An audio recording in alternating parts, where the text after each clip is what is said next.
Established in 1881, J.W. Evans Silverplate Works is one of the most complete surviving factories in the Jewellery Quarter. The site was rescued and restored by English Heritage between 2008 and 2011. To walk into the factory today is to enter a lost industrial world. Behind the frontage of 4 terrace houses, the workshops retain the original drop stamps and fly presses. They are packed with thousands of dies for the manufacture of silverware, as well as the whole of the working equipment, stock and records of the business. In this guided tour, we will explore the ground floor of the factory. Guided tours are available. For more information, please check the video description below. So J.W. Evans Jenkin, he is the founder of this company. This is the first house that he rented and then eventually bought. Over the time he was in business, he acquired 53 next door, which is now someone's house, 55, 56 and 57. So it's this whole little block here. We're going to go through the original entrance.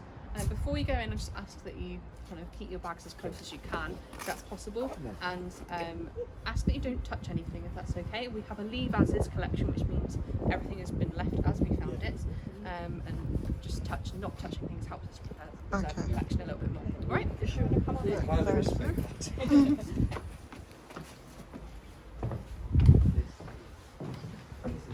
So if you want to have a look in this room first. So whilst Jenkins was the main business owner here, he did let out rooms to other businesses, and this room is an example of that. So this is the badge works. They primarily made badges for the Navy, Royal Air Force, Armed Forces, things like that. There are some obscure ones like the Bull Terrier Club as well in there.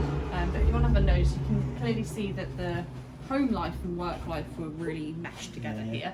The kitchen is fully functional, so they can make their tea as well as working at the same time. So were they inclined to sort of live there as well? The family, Jenkins family, certainly lived here to begin with. Yeah. The way these factories, inverted commas, worked is they would turn the backyard into the factory and live in the house. You can see here that over time the business has encroached on all of the house as business grew. Eventually, when they became more and more successful, Jenkin and his family moved out to Kings Norton into a bigger home, more kind of suburban life, I suppose. But originally, for a lot of people, they would have stayed, lived and worked out back. It's a smart house. Very smart, very nice street when it was originally built. But yeah, I can track everyone who's lived here. You got them on the census. But yeah, absolutely. Do you want to come this way then? Okay. So this is all original wallpaper. This staircase is the original one. If you look up, you can see where the gas fixtures were for the gas lighting, and everything. If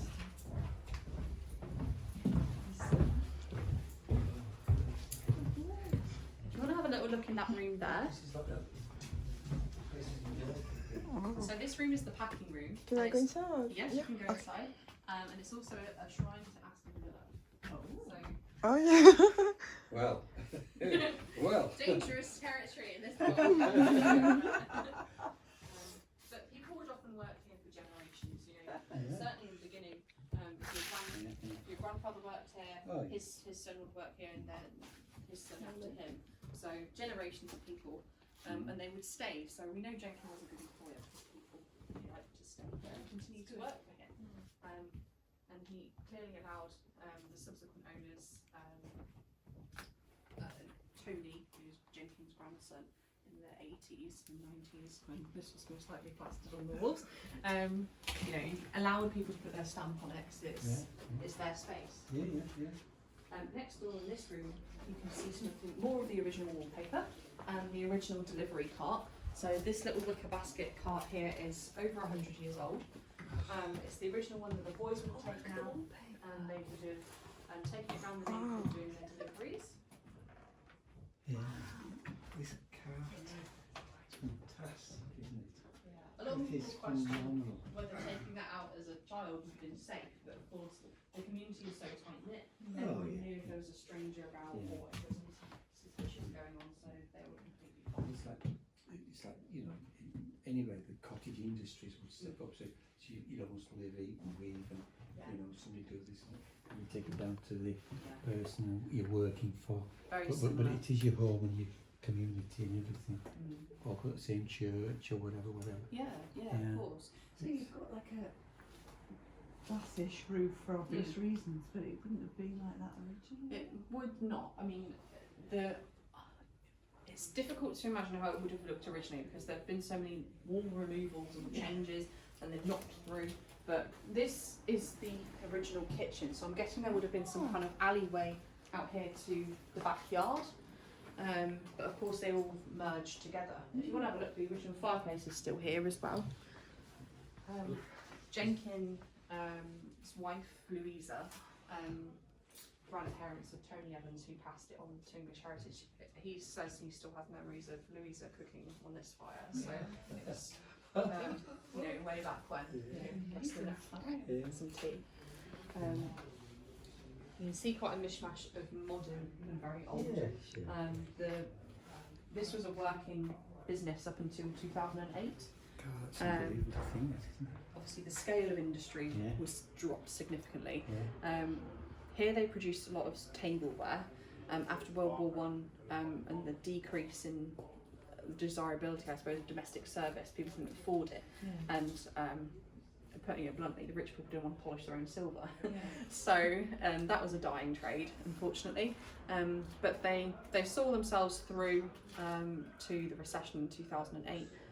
They did a lot of work for the war effort in World War II. They ended up making pieces for, I think it was on the clocks, on bombs, I think. That's what they were making. But they didn't know what they were making at the time, of course. It was only after the fact that they found out. Got a little hat there. So off in this area during the war, they would post people on the roofs as lookouts for air raids. So that's a little hangover from that. We've got a fantastic set of bellows. We have, yes. Look at those bellows. Yeah. Down here. Yeah. The bellows with the. For pumping the air into the fires. Oh, okay. Avery scales there as well. Oh. So. Oh, that's a real range, isn't it? And the presumably like the original tiles. The floor, yeah. And with a drain going out. Yeah. Which shows it was probably a kitchen. Mm. You could wash your floor and the drain went under the kitchen. Brilliant. What's down the floor is the coins. What is it? So these are the, when they make the, if we pop into this room again, I'll show you. Okay. So when you're making things from silver, you have a mould and you put your blank, which is what they are, little blank discs, onto the mould. You have a force which comes down onto it and makes an impression onto the metal. I'll show you in here. The drop stamp. On the drop stamp, yeah. We've just come from the Pen Museum. Oh, excellent. You know what I'm talking about. I'm pretty expert on Oh, everything. that's good. So I'm certainly not. So this is the die, Yeah. and this is the force. So this would be stuck to the drop stamp, yeah. and this would be bolted in at the bottom. These are all hand carved. Oh, wow. So for the more intricate designs, you wouldn't need as much force, but for the deeper, larger items, you'd probably have to drop stamp them a couple of times, and you do them in stages. So you get the rough outline of something first, like a dome, for instance, and then you'd go in and do it gradually. If you try to do it all at once, it breaks the metal. So I'm just trying to think. The when they put these back, they would grease them and keep them as a pair more often than not. And then they left it where they found it, put it back where you find it. That's the rule. Yeah. There's no filing system other than that, and it'd be good to go for next time. Can move back out. We know that that's how it worked. Obviously from word of mouth and various stories, but Tony was asked to recreate an item, a Vesta box, from a company in America,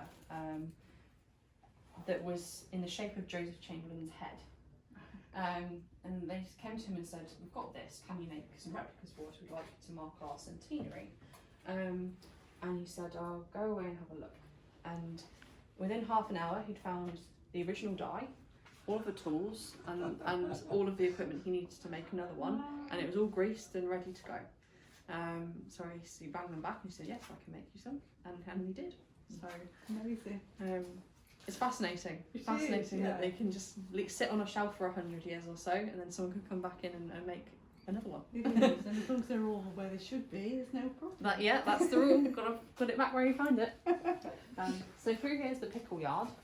So this is where you would give your silver acid bath after kind of soldering and annealing it, and then it would go away to be plated somewhere else. Jenkin and the business Jewellery Ovens only sold to trade. So you won't see, he doesn't have, for 100 or so years, they didn't have their own mark, their own, I forget the name of it, it's gone out of my head. I want to put logo, but Oh, it's on the tip of my tongue then. stop this. You know what I mean. Come to us. So hallmark. Hallmark. That's right. So he never had his own hallmark, so he'd always have someone else's on. But his designs were numbered, so you can trace it through the assay office and things like that. So, but yeah, it's kind of a lot of his silverware is probably on many stately homes tables, but you will never know it's his because it's still not got their hallmark on it. Tony did eventually create a hallmark for example, the Joseph Chamberlain pieces and things that he did later on, but they were kind of special cases, I suppose. He did also make a replica pair of some candlesticks that were, the originals are in the Smithsonian in New York, and they were the pair of candlesticks that sat on the table at the signing of the Declaration of Independence for America, Treaty of Paris, I think it was. They're in a painting, but you'll find the painting's not complete because the British refused to sit for it because they were too upset that they'd lost America. And so the originals are there. When Vice President Bush came over to England to visit Margaret Thatcher, he wanted a pair of replicas to present as mark of the anniversary and to promote relations between Britain and America. And they are still somewhere in Downing Street. You can still catch them on the telly or in pictures every now and then. Tony recreated those, and obviously amazing what he can do. The steadfast way of working, I suppose you could say. If you want to head on through to the next room, that's the main stamp shop. Did you say that's a new wall? We had to do a few Isn't it? bits. You asked about the roofs. This was all the backyard. Because those bricks all. Is the toilet here? Yes. Are the gents marked? Or? Well, the ladies are upstairs, the gents are doing the hard work down here. The ladies That's do the the fine piercing work and the fly presses. Could have moved them in, I think. Yes, Jenkins knocked to go into their room. Quite right. He didn't go in without permission. It's lovely, you know.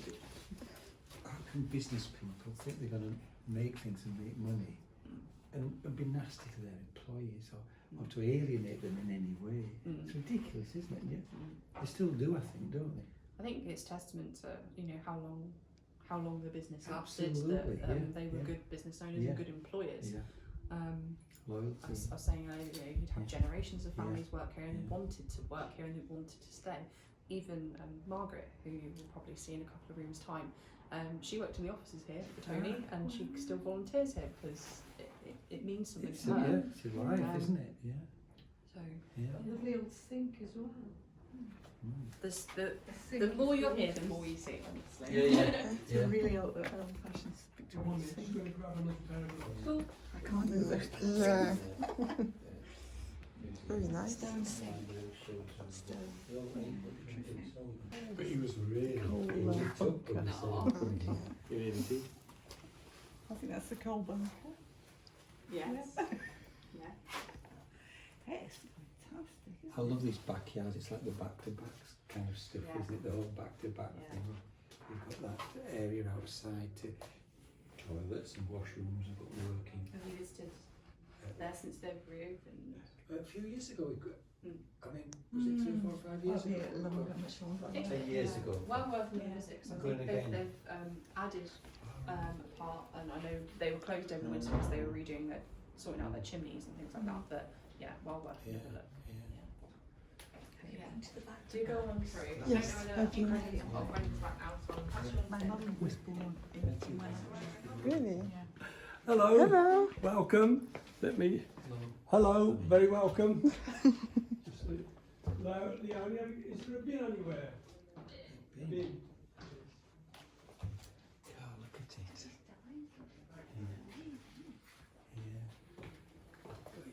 It's like a mirage, isn't it? Yeah. Fantastic when we explode, touch everything. Good afternoon. Good afternoon. Hello. Ladies and gentlemen, and Thank you. great to have you visiting here. And I've got to put gloves on. So anything I touch, I'll be wearing gloves. So Yeah. please, if you could not touch anything at it. So It's so tempting to watch. I know. Are you an engineer, sir? No, not at all. Oh, right. That's it. If you'd like The to come, opposite. if you'd like to come down this way and be very careful on the step.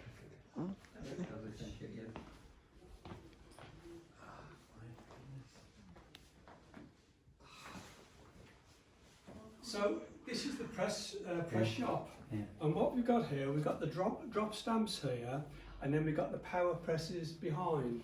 Now the whole heart of JW Evans was drop stamping. Now this drop stamp here, it's very simple drop stamp, and it works like a guillotine. If you imagine a French guillotine, so basically what you'd do, you'd pull on the rope, the drop stamp goes up, and then you'd put the piece of metal underneath. You'd let it go, by gravity that would drop down and you'd end up with a stamping. And then I would use a little clipping tool to clip around the edge, and then you'd end up, that is a little label for a decanter. Now, if you have a look here, JW Evans used to produce lots and lots of sugar shakers. Yes, you can see it, can't you? Yeah, this is a sugar shaker. They used to be very popular. Now, What is a sugar shaker?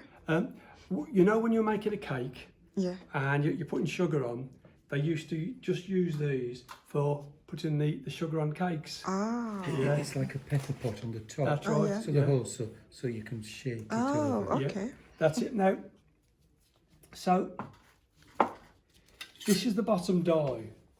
Now, I'm astounded because I used to be a tool maker. If I was making a bottom die like this, what I would use would be a computer control machine. Yeah. Then you'd have milling cutters Yeah, come yeah, down yeah, and mill it yeah. out. Yeah. They used to carve these out by hand. And you imagine the skill that was required. So they'd carve these bottom dies out by hand, then they would polish them up, and then to get the top former, what they would do, they would put a wall of clay around that bottom shape, and then they would get a cauldron. This is called stamper's metal. Yeah. So this was the apprentice's job. So what the apprentices would do, in those furnaces down there, they used to have, that used to be bubbling with molten metal. So the apprentices would get a cauldron of molten metal. They'd come down the shop. Now imagine that this is underneath the press. They would very carefully pour the cauldron of molten metal into the die. Now, what the operator would do then, he would bring the top former down. Now, that would be situated in the die by these big screws, which are called poppet screws. What the operator would do then, he would bring the top stamp down, and if you notice, there's all these slots. These slots are called gags. He would bring that down, and then as that solidified, the gags then would stick to the top former. So then you got a perfect match. But they couldn't produce yet, because what they would have to do then, whatever the thickness of the metal was, they would have to shave that off the top former. Yeah. And so you imagine the skill that was required for that. And then when they did that, they were then ready to start producing. Now, they couldn't produce these in one stamp. What they would have to do, they'd have to do it in progression. So you'd have the first drop, second, third, fourth and fifth. And then what would happen,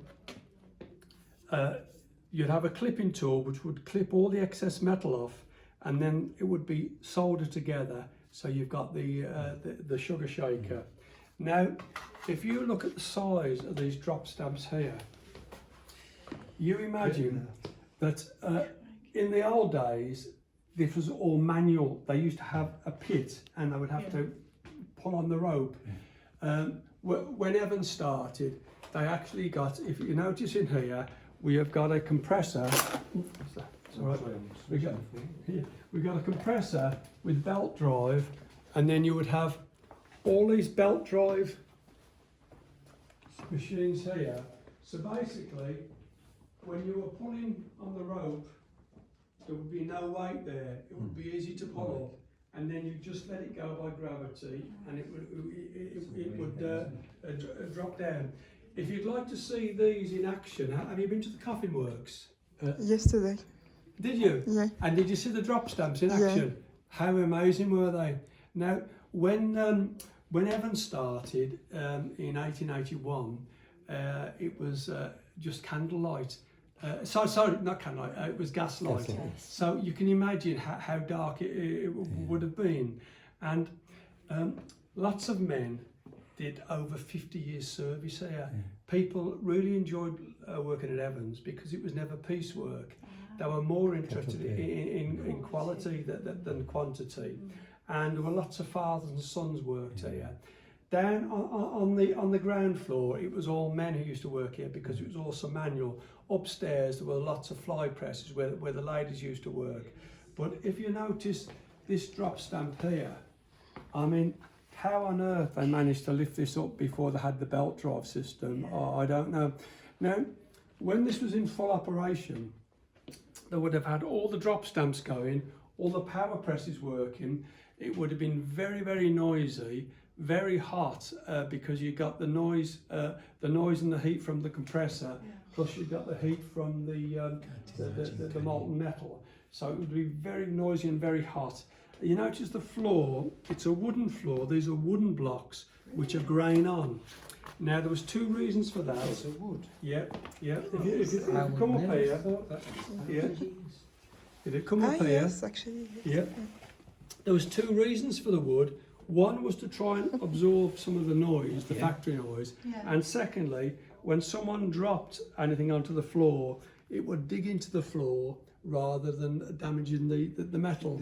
Now, they did actually have an accident book, and they didn't get many burns, which I'm surprised about, but they got quite a few broken fingers and broken toes. But Evans, they really did look after their workforce, and people really did enjoy working here. If you'd like to come down into the bottom drop stamp shop, be very, very careful as we're walking down the step, because they're all uneven. I just put my hand on these shelves to balance me a bit. Can I just ask you about the sugar shaker? Yeah. Because once they're soldered together, somebody's going to have to put holes in it, aren't Yeah, well, what they would do before they soldered together, they would go upstairs and the ladies would put the holes in, Right, and also a means of getting the sugar in anyway. Yeah. Screw top or something? You know, we've got. I will have a look. I am the bottom. I'm not. I think I must have had a. It would have been bottom, wouldn't it? They would have had a bung on the bottom. Yeah. I've never actually seen. I've seen them in the display cabinet, but I've never actually seen one. That's a great question. You don't have one at home, is what you're really admitting to, isn't it? Do you want to stand here? Yeah. Right, excuse me. So this is the bottom drop stamp shop. Now, these drop stamp machines, they're on millstones that they got from Derby, and Tony decided at one stage he wanted to move this bench. So I don't know how he managed to do it, but he hired a stacker truck driver to come in. I don't know how he managed to get the stacker truck in. When the stacker truck driver got his stacker truck in here, he put the forks under the bench, operated the stacker truck, and then the back of the stacker truck came up, so they had to leave the bench where it was. This was another big seller. These are jelly molds, and again, that would be the first part, and then they would develop it. They finally get the jelly mould. Now, Jenkin, the ashtray. I don't think they would get a lot of profit from an ashtray, but it would in the days when smoking was allowed in pubs. I think it would have been a So Jenkin, as well as producing all his own tools, if there were any tools for sale anywhere, he would go and buy them. And we believe this tool came from Matthew Bolton's factory. And this is an arcanthus leaf. And this is the leaf of, this is the symbol of Rome, the arcanthus leaf. Yes. And when you see the sort of intricacy that's gone into making these. So they'd make basic things like ashtrays, but then very, very intricate things. There was no catalogue system. It all, the whole factory depended on people putting things back from where they got it from. Because when you think there's over 15,000 dies, and sometimes they wouldn't have used a die for a couple of years. So if someone had put it back in the wrong place, it would cause all sorts of problems. If you'd like to come round here, please. You couldn't sack your stuff either, because you'd never find anything again, would you? No, absolutely right. You'd have to have generations passing on that knowledge. That's exactly what it was. Yeah, fantastic. This is another very intricate design. These are vine leaves and grapes, and they would do these in strips, 6 foot long. I'm still in old money, so I don't know what 6 foot in meters. So they would do those in sort of ordinary presses. And again, when you look at the intricacy that's gone into that design, and they made lots and lots of candles, and the Corinthian shape was one of the shapes on the candles. And this is just we're only seeing the ground floor on this little whistle stop. If you get to see the absolute, the finished candlesticks, they're absolutely magnificent. But when you look at the sort of the skill that went into making those dies and then the formers. Where are you folks from? Moseley, local. Oh, Mo. Stratford upon Avon. Oh, yeah. One of my favourite places, Stratford. Yeah.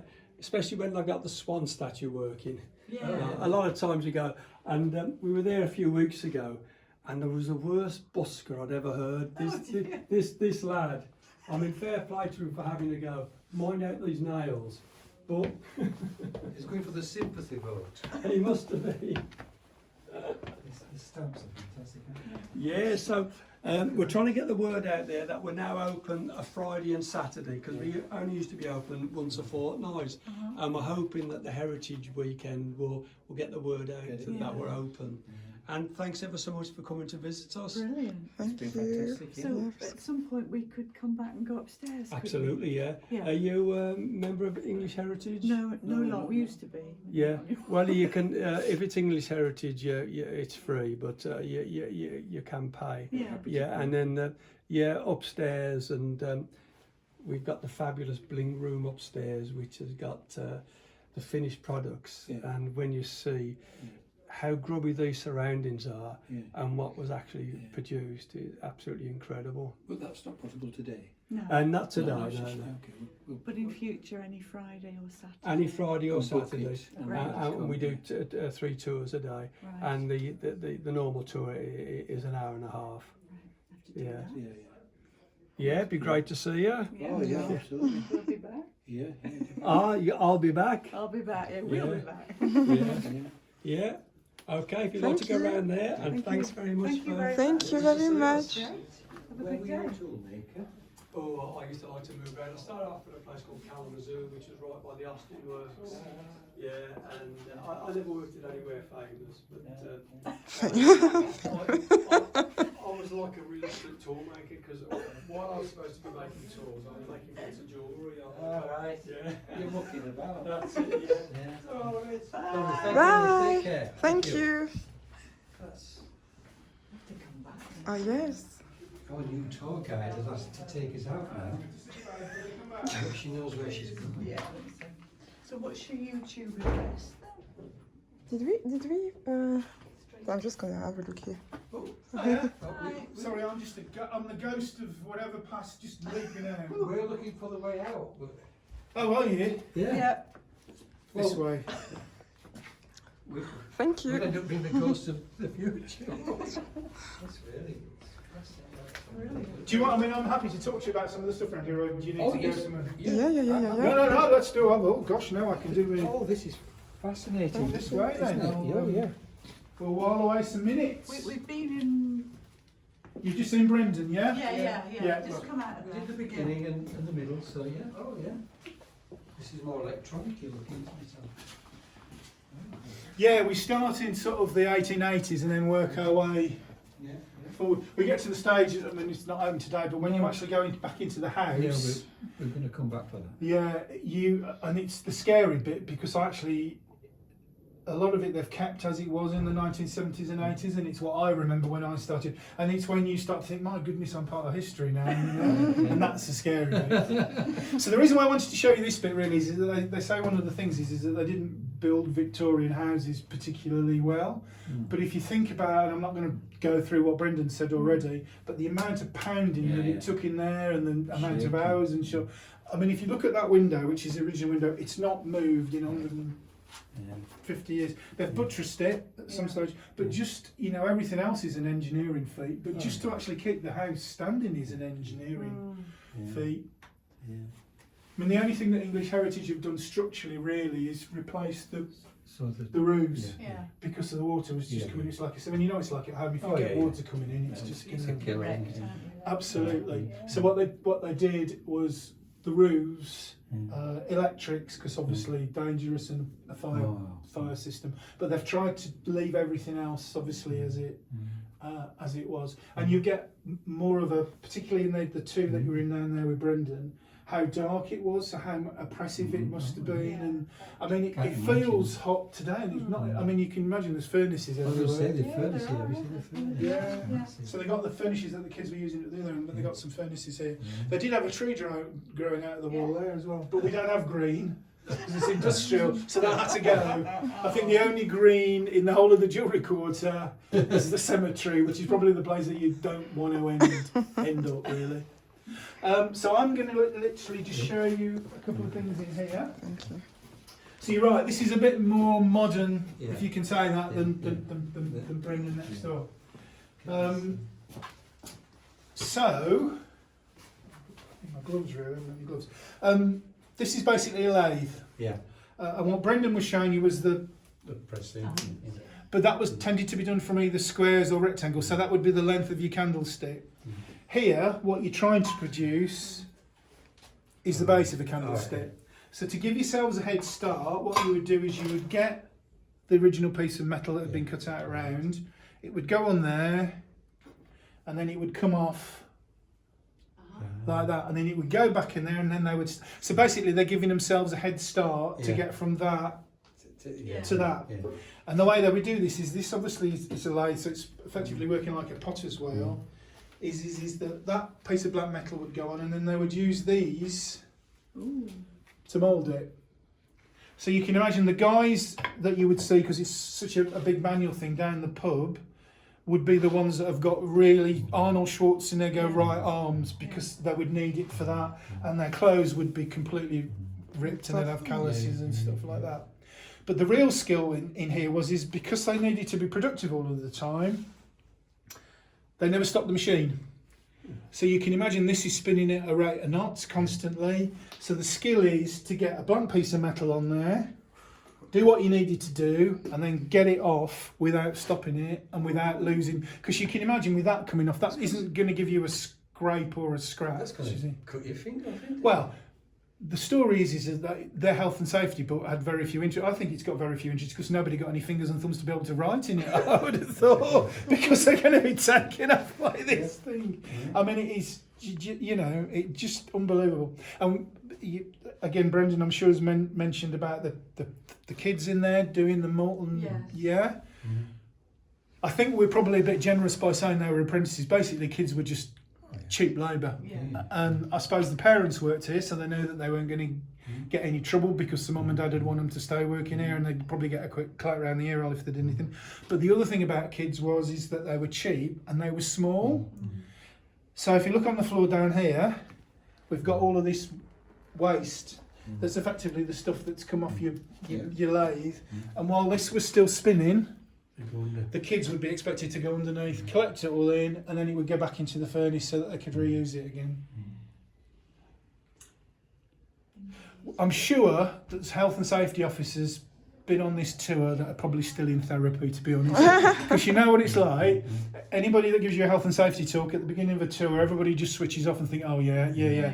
I mean, you've walked around some of this now. It's important. This is the land that health and safety forgot, basically, until 1974, because you wouldn't get away with any of this, and rightly so. I mean, it is absolutely lethal, isn't it? It's like the old weaving mills where, you know, the kids were small enough to crawl underneath to get all the dust out, you know. Adults couldn't do it, so Chimney sweeps is exactly Get the the kids- it was to do with size, absolutely. wasn't it? Absolutely. So you're right. Weavers, this sort of industrial unit, and as you say, the chimney sweeps. And it's a horrible thing to say, but they were just seen as economic units, I think, because there wasn't. I'm no great Victorian historian, but I don't think the Education Act came until about 1870. And I think up until 1870, you could employ kids under the age of 10. I think it wasn't until they had to start to go to school around then that, up till the age of 10, that they go. pre-industry on farms or Yeah, whatever, exactly. the kids would go and get the eggs and help mum and dad and do things. They you know, wouldn't be going to school, would they? Waiting. I think you're right. I think we still look back at them and think that they would be children and they'd have a childhood, and I don't think that they were expected to have a childhood at all. And age could be dying at 30, 40 anyway, so Just getting out and getting working. you just, well, you're living, aren't you? Yeah, that's right. Earning and living. So I'm going to show you. There's a couple of things in here actually, and I'll move out of your way. There's a machine at the end there that was at the time. No, you're okay. You can go down. Don't worry. That was state of the art. Imported from America. It's called the Pentagram. So have a think of what you think it might do. I could be here for 100 years and I would never have guessed. Something with 5 or 6. Panto means below. Well, come on, have a look. Beyond Panto. Yeah, could be. And the other thing, which I was watching a Sherlock Holmes film the other afternoon with Peter Cushing and Christopher Lee, and they were using. This isn't a Bakelite phone with a wrist. This is one of your original phones with a cord. Lovely. And you don't see many of those around at all. How does it even work? In its state of I'm sure that there's probably a proper name for it, and I need to find out because I just keep on saying it's an original, because it is an original phone, but I'm sure they got a name. But you don't see those with the cord anymore, do you, at all? No. And the receiver's going off the end, but... And I was saying to one of the previous people, if you asked me what my item, if I had to nick an item, I'm sorry, I shouldn't probably say this on camera, that I mean, I just think that is just, my name is Bernard, and I have nothing to do with the English heritage at all, I've just wandered in off the street, but I just think that's just fantastic, really. What does it say in the little box next to it? I'm going to have a look. Mr. Evans' warehouse. Mr. it's where you can, it's an internal phone, so it's just got the names of the different places that you can ring, so it's like their internal phone. Presumably, these are not swords for fencing practice in the factory. We were trying to work out, because there's a couple of theories, there's nothing written. One thinks that they might be for holding things in the furnace. Somebody thought they might be a barbecue, but I don't think probably not a barbecue. And the other one is they look like rapiers, don't they? Yeah, they do. So, yeah. But nobody knows. But it's something in heat to protect your hand. So I think it's probably something to do with the furnace. And the glasses anyway to protective. Yeah. So what's this piece of equipment then? It is. My equivalent of it would be a spirograph.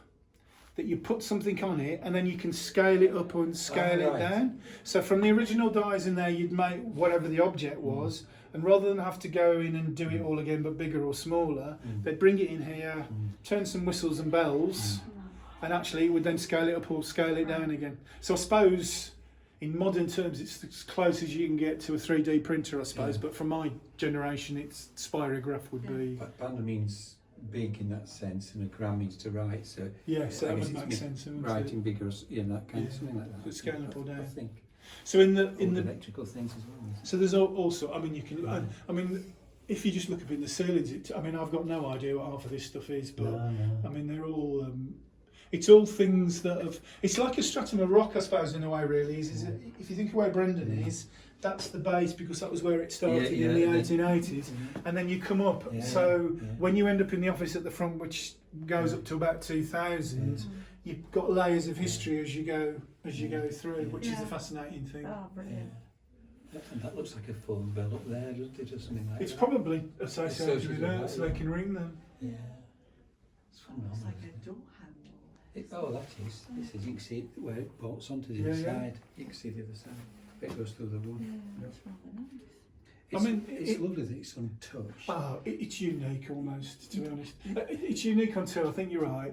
One level it's unique because there's not a lot of places that are preserved as found that have left them like this. And the second thing is that anywhere else tends to be things like stately homes, so it tends to represent a particular class, sort of your Downton Abbey, whereas this is about the working people. Absolutely, most people, the reality of most people's lives, and it's one of those. And I mean, I think that the English Heritage website's brilliant, and you can do sort of a virtual tour. But actually, unless you come round, you almost feel the rust in your blood by the time you've. Yeah, you can smell it as Yeah. well, can't you? You can smell it, and it is a unique experience. And there's not, I don't think there's another one like this anywhere, which makes it, which is why it's important that people come round so that English Heritage can see that it's a. Well, it has to be kept. Yeah. The difficulty is in a lot of places you can just sort of let people wander around and they can speak, but here you can see you've got to have people with you all of the time because A, the health and safety, and B, just trying to make some sense of it, to be quite honest, because it is quite. I mean, we have quite a few engineers come on it. Their partners tend to bring them on it, and they're very, very excited, and they want to talk about all the engineering stuff. But partners want to talk more about sort of the social. So it's not just about the engineering.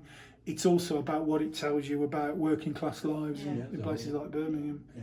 But you could probably transpose this to most industrial cities in the UK at the time. Yeah. But this happens to be just one example. Of the working conditions really and what people did. Yeah. But as you say, I don't think it would work if they'd scrubbed it to within an inch of its life and made it look beautiful. And a lot of, like you said about the, things like the big houses, they're not even original anymore, are they? They dress it. They rob it from and dress it up and say, oh, that's what it would have looked like, but it isn't the original. No. It's not how people live. No, not at all. And I think that's it. They've not brought anything in here. I mean, there's enough stuff here anyway, so you didn't need to, but they've not brought any stuff in. This is all original stuff. And it would be wrong, and there's not a particular period that you'd want to dress it from. It's quite, and if you went upstairs, it's a little bit more, not more modern, but later you can see where they've tried to modernise. So it does try and show you progressively how it's gone through the ages, and you don't get that in a lot of places, to be quite honest. No. So I mean, from our point of view, we're just trying to make people. Because the other thing is as well, I mean, you'll have spotted this when you were trying to find it, it's just hidden away on the front, so it doesn't, again, like some of the big things, it doesn't scream at you, so you don't think, oh, what's that, I'm going to go back and have a look. You'd actually miss it if you walked past, wouldn't you? There would have been so many similar, the whole area would have been like that, wouldn't it? Well, when I'll take you through to Margaret, and she's in the exhibition room, and one of and I'm sure she'll show you the photographs on the wall, is an aerial photograph of this taken when the English Heritage took it over, which is fascinating because it shows you the shops, the terraced houses at the front that you came into and where they lived at the start, and then it shows you, as you say, that the gardens have all gone and they've built the factories on the back, and the one next door you can see they've done the same, but you're right, they've replicated it all over the Jewellery Quarter. Yeah. So as in places like Smithy, you get these huge foundries that would have employed hundreds and hundreds of people. Yeah. Here, the maximum you could get on a site is probably about 70 people, which is why it tended to be a little bit more family orientated, because What is that? it's a bit tighter I than think that. it comes from the medieval time, doesn't it? Where you've got the houses at the front, the way into the Yeah. back, and then in the back garden there'd be The cleaning the workshops. leather Yeah. and working the leather, Yeah. and you're back to Shakespeare and his dad and Absolutely. his granddad. Yeah. The working areas at the back of the house. Yeah. And there was no planning regs then and stuff, so you didn't need to ask anybody's permission to do it. And it obviously was the thing that everybody did. As I say, that tree is the only bit of green, and they got rid of that. It's the cemetery, because there's no back gardens anywhere. It's just the way industry grew, really. Mm. So no, Well, so it's originally these were smart houses, weren't yeah, they? Oh, yeah. yeah. So it'd be really interesting to know who lived here Yeah. before. Before, Yeah. I don't know when the original houses went up. I know that they started here in about 1881. So the houses were obviously up the three at the front where they started, and then they built this on later as the So perhaps on the 41 census, these Yeah. would have still been homes Yes. rather than yeah, workshops. yeah. Fascinating. So it's Brilliant. and I shall show you That's to the that's next. for turning, isn't Hi, it? Cass. You pull that and it turns the wheel, Don't get bloody. isn't it? That's what it is, isn't it? Yeah. See the handle bit there? I'd be quite happy to be locked in here for a night. We've not heard there's any ghosts, so I think you'll be alright. We could squat. There you go. Thank you. Sorry. Hello. Nice to meet you. Take care. Thank you. That's right. He was interested in drawing because that's his college work. That's all his drawings as well when he was at college. And then he got into the dry thinking business. He went to work with someone named Levi. And it went on from there, and then he decided he wanted to do it himself. So he came here with his wife Louisa. They had the kids here. And then as he got on and on, he bought the next house and the next house. Because if you see these windows, I'll show you the picture in there. Those are not the original windows, they were the flat ones. But he bought the 3 houses, 4 houses I think. 4 houses, yeah. 4 houses, yeah. And then when he couldn't go any more that way, that's all our workshops there. They had to, mind you, that's what happens in the Jewellery Quarter anyway. They've all had to go that way, backwards. When was this one bought then? Because I don't actually know the date, because this obviously was Evans as well. Yeah, that was, I'll tell you where, is that 52? No, this is 50. That's 52, Yeah. sorry, 57 there. When he must have bought that building, Tony, I think. Oh, right. I'm not sure about that, Yeah. but all I know is when I came here, I was in the old building, and that's where the offices were. Yeah. Then all of a sudden that became available. Now, and then we moved across, and that was my office there, our office there. And but you could walk through the 4 lots of houses, obviously. You could walk. When you go upstairs, you'll see how it works. You can walk straight across. Not to this, because he's sold out. There's some money at it. Oh, You've been telling me all about it. That's strange, isn't it? So, yeah, I'm going there, because that's... Oh, I don't know. You probably bought that, because they used to put the car in there. He used to park his Porsche. What did he drive? Porsche. No, he didn't have that till later years, though. I'll give you. Because he didn't splash the cash. Yeah. I can assure you. But he took me home and he got quite a lot of times. I had quite a few rides in that car. So it's the only Porsche I've ever been in. So yeah, and obviously that was the original workforce. That's the upstairs one that you haven't seen. That's the one you've been in. Yeah. And we reckon, well, I reckon, Hello. I reckon we've got to be descended from Les Dawson, isn't she? Les Dawson. Don't you think he could be? So this is the camera. This is Harold's Oh, that's the camera, yeah. Isn't it super? They discovered that when they were going through the archives. Tony's for everything, stuff out, isn't it? Yeah, isn't it lovely? Yeah, it's beautiful. We had it out when the conservation season came around January. They actually brought it out and showed it to us. Yes, it has Amazing. been out. I've seen it because we had a talk here one night by Cartoon, and that you use the outside in the yard, backyard. Yeah. It was really good, and they brought the camera out for that. Yeah, it's very good. Very, very skillful, this place here. People didn't tend to leave either. No, about 3 or 4 in one family, 2 family. 84-year-old upstairs, Elsie was downstairs, 86, she'd been here since she was 12. They'd all been here. You've got 3 ladies working in the press shop. I think Katrina was nearly 400 years. But they all knew what they were doing, obviously. Was that the 3 witches? Yeah, the 3 witches. They used to. Not what I call. Do you know Mackiston? Do you know Mackiston? Remember Mackiston? Do you know? Sale bottled beer. I was going to say the beer. Yeah, they used to put. They've got a silver safe in their Right. press shop like that, but it was the other side. That's where they used to put the Mackiston.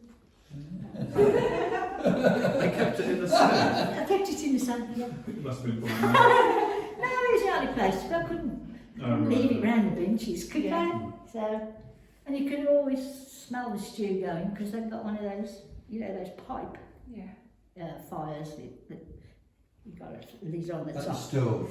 Stove, that's Stove, the word, okay. pipe stove. Yeah. They were always forever doing stew. They wouldn't let anybody in there. Only Mr. Evans was allowed in there to take the jobs into them. And a very sad story this, which I really got upset about, and I did have to have a word with Emily, sorry, but we came up to the 100 years and Tony wanted us, he was going to do a meal or take us out or something like that, but he wanted to do it on a Friday, and they refused to do it because it was in their time. No, they wanted it on the Saturday, but they refused to go to it, these 3 witches. This is what Paul they had. Because it wasn't in, it was in their time, not work's time. Now how awful is that? In the end, we didn't have it. No, we didn't have a celebration. We did in the office with him. Yeah. But I thought that was nasty. Yeah. But that's the mentality, really, of how it was with the older generation. You know what I mean? It was them and us. But, well, I never looked at it like that, but as I say, I wasn't as old as them at the time. No. That was niggled me, that did, and I told her she was out of order. Mind you, she said, give me a minute. I said, and who are you? I said, well, I haven't worked here for about 10 years. I bet you, well, I've never seen it. She was really nasty. She was really nasty. But there you go. That's another tale. And the other 2 was frightened to death of it, you see. Oh, really? Oh, yes. Oh, right. It was Emily that ruled the roost. You can see now, black hair, glasses, blah, blah, blah. But just a little time. It was. My one of my favourite is the badge room downstairs. There's really so much history there. If you've ever been in the forces, it's a treasure trove because we used to supply the NAFI with all the badges. We had all the Navy ships, all the Air Forces, all squadrons. Royal Britannia's down there, Ark Royal. We did a die, I don't know if you did this, Prince Philip commissioned us to do a die. We had to do it 4 times because he wasn't satisfied with it, but we got there in the end. But those badges are down there as well, all boxed with the names on, hundreds of boxes down there with badges. And I used to sit and think, oh my God, where's that ship gone today? That badges, you know, that's the other side of the world. On somebody's cap badge, you know, nurses' buckles, everything. And that was besides all this that was going on in the bigger part of the factory. It's amazing, really. So many personalities, it was unbelievable. Yeah, sounds like it, yeah. We just got our heads down, because when you came to work in those days, that's what you came to do. You know, he wasn't ashamed for you or anything. You had to work, or you starved, mostly. These blokes have got families to feed, haven't they? But yeah, it was, well, good and bad, good and bad. I mean, I wasn't quite here when they were here. I don't think they ever took my photograph of them all. But it's very, I just, my dad was a craftsman, and I admire people with skills. I haven't got the skills like that. And, you know, it's just not my mindset. I can do certain things. I can do the books. Okay, I can add up, big deal. But these men were so skillful, with no college no laptops to check on. It was just in the hands, wasn't it, and what they could see. And they worked so close. I mean, even that, you see those things there? So, yeah, we stamped those, but somebody had to physically go around them with a fret saw. Even that, it was so fine. A pleasure to watch. It was to me, that was to me. It was kind of cutting edge stuff, wasn't it? This was world leading. Yes. This was top of the range stuff. Yes. This wasn't just mucky old factories No. in nowhere. No. This was really the best stuff, and working and producing the best stuff That's that was right. in the world. That's right. And Kind of it went all over the A world. pride in Out of that. Aspreys Yeah. and mapping and where. Because our name was never on it. No. No, it's never on it. He never had it patented or anything. So, but there are records at what's that big place? Kew Gardens. Yeah, there are some records with some numbers on. But the only thing he did patent it, Tony did actually, just because he could, not because he was selling a lot then, because it was really going down. But just to get evidences on the map, sort of. Yeah. Bit too late, but he wanted to do it after, I think, it was about 120 years they'd been in business, and I think he did it then. Yeah. But, you know, it didn't make much difference to the amount of stuff he could sell, because we were declining then. We've got upstairs the most beautiful, in fact I don't know whether it's out still, you know, they used to have like biscuit boxes or warmers. And they used to have water in the bottom. Oh yeah. You could use it for either. They've got beautiful, intricate piercing, all done by hand. And it's gold gilded inside and silver. It's beautiful. It's so lovely. I think that I've only ever seen one here. I've never known one to be made here. But that was copied by, I think it was the Chinese, I can't remember. Some country like that, selling it for what? A quarter of the price? You can't compete, can you? No. And if people didn't know if it wasn't silver, it looked like silver, you know? And that's when we all started to go. And obviously we don't do our table up half the time now, we don't do the table up. Mind you, I do. I always put a tablecloth on. My grandkids say, oh, we want another tablecloth now. I get pleasure changing the tablecloth if I'm putting a meal on.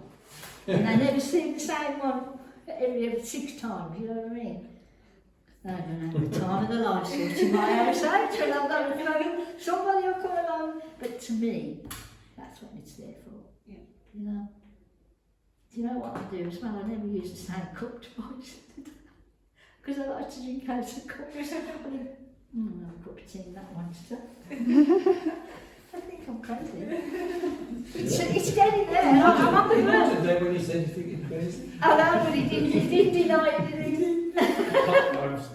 This is the first day I've met Mark. I'm learning a lot, so I'm learning a lot. Oh dear. It's just how you are, isn't it? That's right. But seriously, this place was just full of skill. So, and that the people were so unassuming.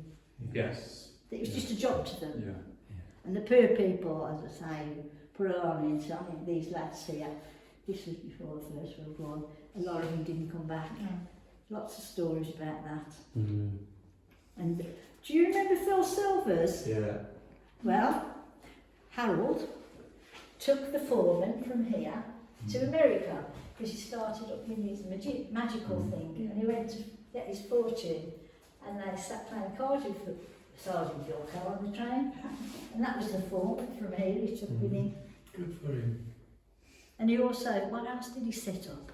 Well, there's something else that he was responsible for.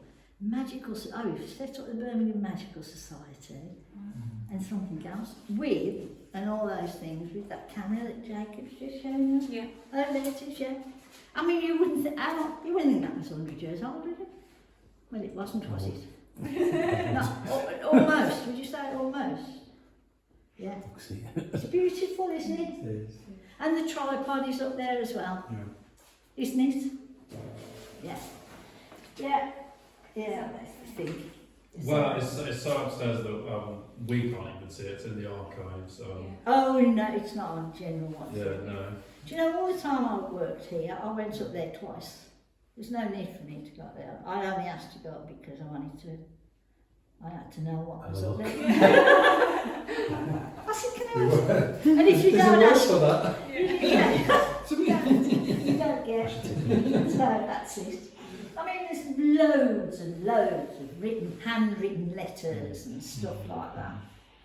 It really is. But as I say, it hasn't gone because Tony is the same. He loves that. He loves to move through that. And he's glad he's there. It's his heritage, isn't it? Yeah. And he's got other. I mean, he had an aunt who was French, got run over by a lorry in Paris. That's just nothing to do with Evans, but that was another part of his family. But yeah, do you know what? Suzanne, her name was, because that's his daughter's name as well, Suzanne. I think. Oh right. Yeah. That's it. So it's a lot of history, isn't it? It is a lot of history. I just hope it stops here as long as it can, really. Because we're spiralling a little, aren't we? So, look at all them people. Thank you very much. Thank you. Would you like, if you wanted to see the rest, if you wanted to see the collection, it's absolutely fabulous. There's a room full, there's like a silver big room full. But you can't see it today. It is a shame because today I thought, oh gosh, I won't see upstairs and I won't see the making up room by the silversmiths. There's only 3 of them, always only 3 up there when I was here. And the amount of work that happened. Yeah, feel free to But it's well worth. I mean, Yeah, we that's must beautiful, return. isn't it? Yeah, I just love that. that. We'll build fire. Yeah. Place. And the other side, where the kitchen was, that's See The that? range, yeah.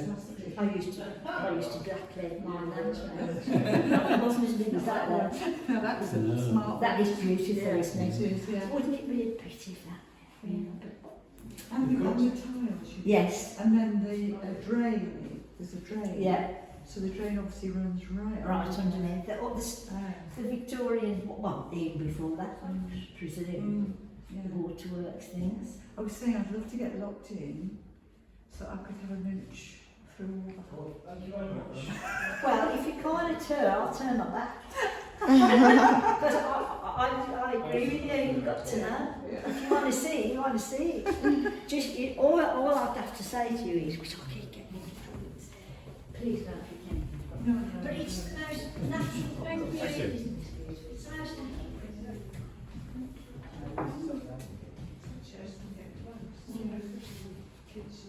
Yeah. They've been there. Did you see the Avery scales? Yeah. Now, how old are those? 50, 60, 80 years old? Yeah. Do you know every Friday? I was forever on the diet. Oh, forever on the diet. So the driver, I used to go down there every Friday, and he'd say, "Come on then." So I'd get on and I'd say, "Don't tell me what it is, don't tell me what it is. Just tell me, write it down." So he'd weigh me every Friday. Yeah, on those Avery scales. I bet you told everybody else in the factory. Oh, I probably did. I said, "Only tell me if I've gone down." They're You beautiful. wouldn't know that had been there that long, would you? It's beautiful. Yeah. It's absolutely beautiful. And Stunning. this. Where did we find him, Jacob? Who? Is that who you said? That gentleman there? No, Where is it? right next to James. Oh, sorry, Oh, it's it is. this gentleman here. Yeah. Same face. That's on there. And those 2 lads obviously were apprentices. Yeah. But So have you got names for any of these people? I honestly don't know. He's obviously got Got to have the records. wages. Yeah, wages. Yeah, Because they all used to have to clock Yeah, in. but he's putting a face to a name. Yes, yes. Yeah. He'd probably tell. I mean, for all I know, that could even be Derek Smith's grandfather. Yeah, yeah. But I knew him when I worked here. He must have been in his 50s. I don't think they did. So it could well have been. But these two lads, Yeah. they didn't come back from the war. We're not even as good as that. And neither did a lot of those on there. Because they're all young boys, aren't they? Mm.